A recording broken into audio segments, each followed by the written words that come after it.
खुलुमबाय रायजोफोर नोंथांमोन बयखौबो फिन खनसेबो आंनि मोनसे गोदान भिडिअ बनाय थाबाय। दा बे समाव नोंथांमोननि गेजेराव माखासे गोदान रादाब लानानै फैबाय। गिबियावनो मोनसे खावलायनाय, जायफोर नोंथांमोना चेनेलाव गोदान, नोंथांमोना बेबायदिनो माखासे गोदान रादाब मोनबाय थानो थाखाय बे चेनेलखौ साबस्क्राइब खालामनानै लादो।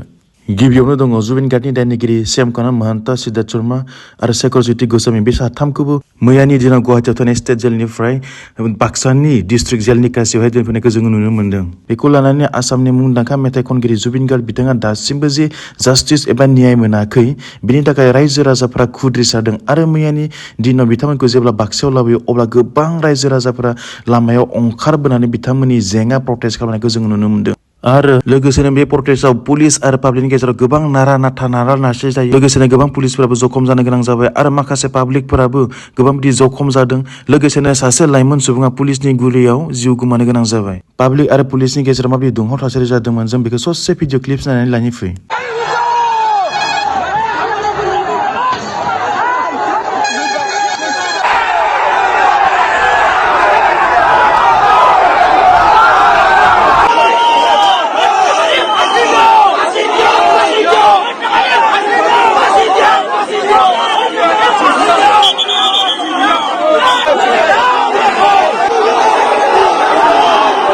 बेबायदि दावराव दावसि एबा बिदि जाथायखौ लानानै आसामनि गिबि मन्त्रि डक्टर हिमन्त बिश्व शर्मा बिथाङा मा बुङो, जों ससे भिडिअ क्लिप्स नायनानै लानि फै। আজি বাস্কাৰ কাৰাগাৰৰ সন্মুখত যি ঘটনা ঘটিছে সি সঁচাকৈয়ে অত্যন্ত দুখজনক আৰু আমি সকলোৱে অত্যন্ত মনোকষ্ট পাইছো।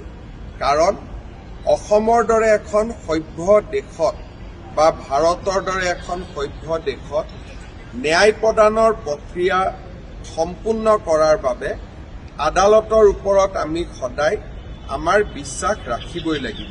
बेबायदि दावराव दावसिखौ नोजोर बोनानै मैयानि दिनावहाय बाक्सा डिस्ट्रिक्टनि इन्टारनेट सिस्टेमखौहाय बन्द खालामनो हानायखौ जोङो नुनो मोन्दों। बिटिसिनि गंबा डिस्ट्रिक्टआवबो पिएमवाइजे सार्भे एबा सरकारि न'नि सार्भे बेयो सोलिगासिनो दङ। नोंथांमोना जुदि बे सार्भेयाव थालाङो बा नोंथांमोननि न'खराव जुदि सार्भे खालामाब्ला नोंथांमोना सरकारि न'खौहाय मोननो हानाय नङा। सार्भे खालामनायनि डेटआ फैगौ 18 अक्ट'बरानो लास्ट डेट। बिनिखायनो जायफोर नोंथांमोननियाव दासिमहालागै सार्भे खालामाखै एबा सार्भे जायाखै, नोंथांमोना थाबैनो सार्भेनि थाखाय गावबा गावनि पिसिडिसिनि जिआरएस एबा जिपिसि खौ लोगो हमदो। बेजों लोगोसेनो जुदि जिआरएस आरो जिपिसि खौ लोगो मोनाखैब्ला बा नोंथांमोननियाव जुदि सार्भे खालामनो थाङाखैब्ला नोंथांमोना गावबा गावनि ब्लक अफिसाव थांदो आरो बिडिअखौ लोगो हमनानै नोंथांमोना थाबैनो सावरायनानै लादो। जोङो खोनानो मोन्दों माखासे डिस्ट्रिक्टआवहाय पार्टि वाइसआव लांदों, नोङो आमुक पार्टि, नोङो तामुक पार्टि, नोंसोरनिखौ जोङो खामा, बेबायदि होननानै माखासे बिदि समस्या बा प्रब्लेम जादों होननानै जोङो खोनानो मोन्दों।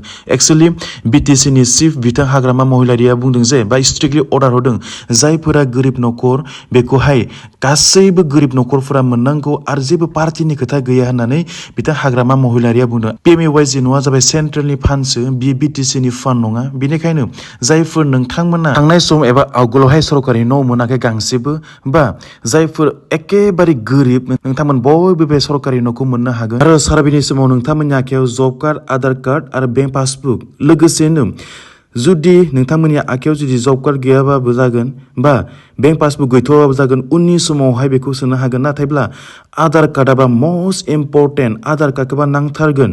आरो नोंथांमोना जुदि सिगाङावहाय सार्भे खालामाखैमोनब्ला बा दानि नैबे लिस्टआवहाय जुदि नाम गैयाब्लाबो नोंथांमोना गोदानै दानि समावहाय सार्भेयाव खालामनो हागोन।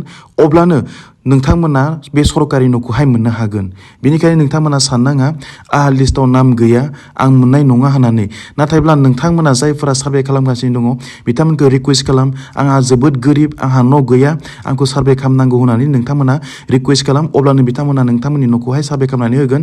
अब्लानो नोंथांमोना बे सरकारि न'खौहाय मोननो हागोन। बेनिखायनो नोंथांमोना जायफोर दासिमबो सार्भे खालामाखै, 18 अक्ट'बरनि सिगां सार्भे खालामनानै लादो। इउपिपिएल दोलोनि नेहाथारि राजु नार्जारि बिथाङा दासान्दि दावराव दावसि जाबाय थानाय पिसिडिसि सेक्रेटारि आरो फरेस्टारनि जबखौ लानानै मोनसे बेसेन गोसा बिबुंथि होदों। ओमफ्राय बिथाङा बुंदों जे थांनाय प्रमद बर'नि सरकाराव जेसेबांखि साख्रि होदों बे गासैबो साख्रिफोरखौ लिगेलाव होदों आरो गासैखौबो सिस्टेम बायदि खालामनानैसो थिसनथाइखौ होनाय जादों होननानै बिथाङा बुंदों। बेजों लोगोसेनो बिथाङा हाग्रामा महिलारि बिथांखौ खावलायदों जे प्रमद बर' बिथांनि लिगेलाव साख्रि होनायखौ एरखुबाय थायालासे जेफोर पेन्डिं जब दङ बा पेन्डिं रिजाल्ट होनो दङ बेफोरखौ गोसो होनांगौ होननानै बिथाङा हाग्रामा महिलारि बिथांनिसिम खावलायदों। बिदिब्ला बिथाङा मा बुंदोंमोन, जों ससे भिडिअ क्लिप्स नायनानै लानानै फै। बिथांमोना बुंदों जे दिनैहाय माबा फरेस्टनि साख्रि होनायखौ, बिसिडिसिनि सेक्रेटारि साख्रि होनायखौ बिथांमोना तदन्त खालामगोन मागोन होननानै बुंदों।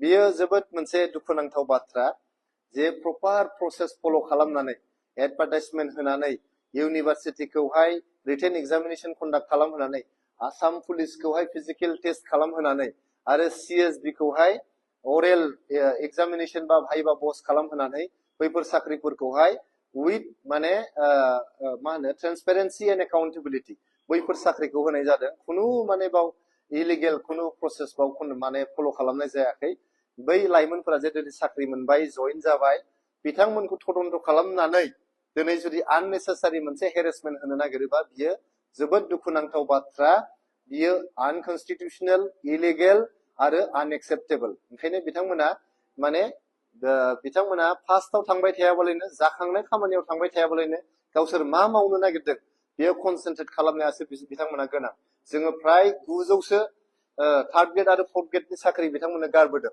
जों होबोस्लाबनो हायाखै जोंना सरकारनि टेनियरा डिसेम्बरसिम दङमोन माने जोंनि बिसायख'थिया सेप्तेम्बरावनो जानानै होबाय बिसायख'थिनि कड अफ कन्डाक्टआ थाबैनो जाना होबाय जायनि थाखाय थार्ड ग्रेड आरो फोर्थ ग्रेडनि साख्रिखौ जोङो होबोनो हायाखै इन्टारभिउनि रिजाल्टफोरखौ होबोनो हानाय जादों आरो टेट क्वालिफाइडफोरनि थाखाय फ्राय 1100 फोरोंगिरिफोरनो होनायनि थाखाय जोङो गासिबो प्रसेसखौ कमप्लिट खालामबोजोबबाय खालि एपइन्टमेन्टल' होनांसिगौ एकदम माने इलिजिबल जायफोर प्रपार प्रसेस खालामनानै बिराद गोरों प्रफेसारफोर ससियेल एक्टिभिस्टफोरखौहाय कमिटि दानानै होनानै जाहाथे मोजां मानसिफ्रा मोनो क्वालिफाइड इलिजिबल मानसिफ्रा मोनो बे प्रसेसखौ फल' खालामजोबनानै खालि एपइन्टमेन्टल' होनांसिगौमोन बे एपइन्टमेन्टफोरखौ जाहाथे बिथांमोना थाबैनो होयो थांनायाव माने फार्स्टआव थांबाय थायाबालायनो फिउचारखौ जाहाथे बिथांमोना फकास खालामो बेखौ आंहा खावलायनाय थाबाय कंग्रेस पार्टीनि दैदेनगिरि राहुल गान्धी बिथाङा गाबोन आसाम दावबायफैगोन बेजोंनो लोगोसे बिथाङा सनापुराव थानाय जुबिन गार्गखौ सावनाय जायगायाव बिथाङा दावबायनानै जुबिन गार्गखौ मान बावगोन होननानै